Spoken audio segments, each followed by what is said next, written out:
Considéré comme le plus grand fleuve de l'Antiquité, l'Euphrate renferme des événements historiques et des secrets qui dépassent la compréhension humaine. Cependant, quelque chose de terrible se produit avec ce fleuve. Chaque année qui passe, il devient de plus en plus sec et de nombreux peuples du Moyen-Orient souffrent déjà du manque d'eau de ce fleuve, qui a toujours été très grand et imposant. Le pire de tout, c'est que les pays baignés par l'Euphrate semblent ne pas être très préoccupés par sa situation et, dans certains cas, agissent même contre la récupération du fleuve. Mais que diriez-vous si je vous disais que cette situation de sécheresse de l'Euphrate n'est pas seulement une grave crise environnementale, mais fait également partie de l'accomplissement de certaines prophéties de la fin des temps? Dans cette vidéo, je vais vous montrer que le livre de l'Apocalypse révèle des informations étonnantes sur l'avenir de l'Euphrate, qui sont directement liées à l'Armageddon, c'est-à-dire à la bataille finale entre Jésus-Christ et Satan et ses démons. La sécheresse de ce fleuve est-elle un signe que nous sommes très proches de l'arrivée de l'Antéchrist? Que se passera-t-il pour l'humanité si l'Euphrate cesse d'exister? Je vais vous apporter ces réponses et d'autres à partir de maintenant.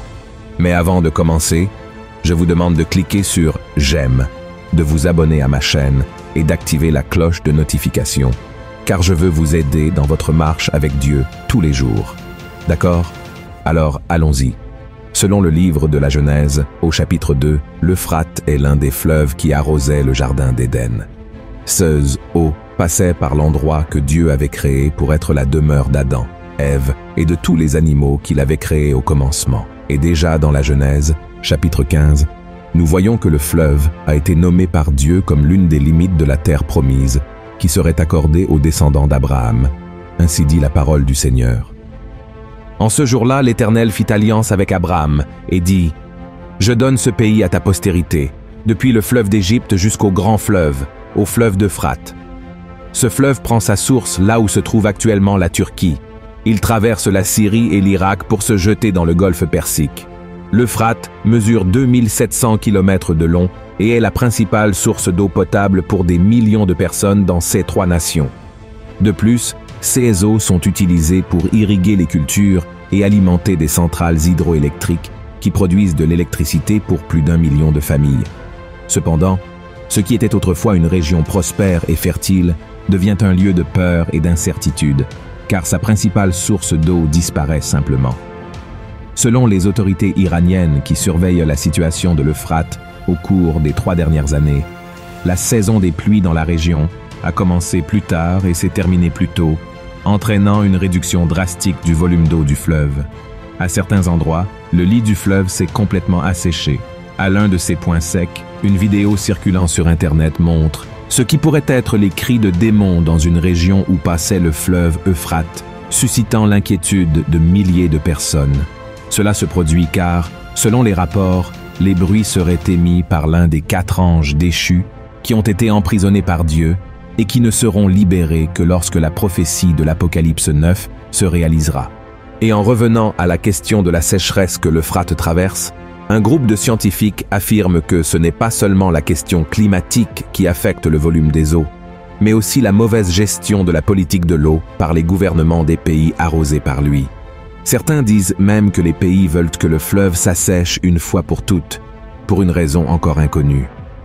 Après tout, quel avantage apporterait la désertification d'un fleuve à l'humanité? Quel est l'intérêt de ces dirigeants? Il se trouve que c'est avec la mort du fleuve que la prophétie sur l'Armageddon se réalisera. Selon la Bible, les rois de l'Orient marcheront sur la terre sèche, là où coulait autrefois le fleuve Euphrate, jusqu'à la montagne de Megiddo, où ils combattront l'armée du Christ dans la bataille finale. Voyez ce que le chapitre 16 de l'Apocalypse nous révèle. Le 6e versa sa coupe sur le grand fleuve, l'Euphrate, et son eau tarit, afin que le chemin des rois venant de l'Orient fût préparé. Et je vis sortir de la bouche du dragon, et de la bouche de la bête, et de la bouche du faux prophète, 3 esprits impurs, semblables à des grenouilles. Car ce sont des esprits de démons qui font des prodiges, et qui vont vers les rois de toute la terre, afin de les rassembler pour le combat du grand jour du Dieu Tout-Puissant. En d'autres termes, lorsque l'Euphrate se desséchera complètement, la trompette sonnera, et les démons emprisonnés par Dieu seront libérés pour causer la destruction d'un tiers de l'humanité avec leurs 200 millions de soldats. Lisons ensemble ce que l'apôtre Jean a dit à ce sujet.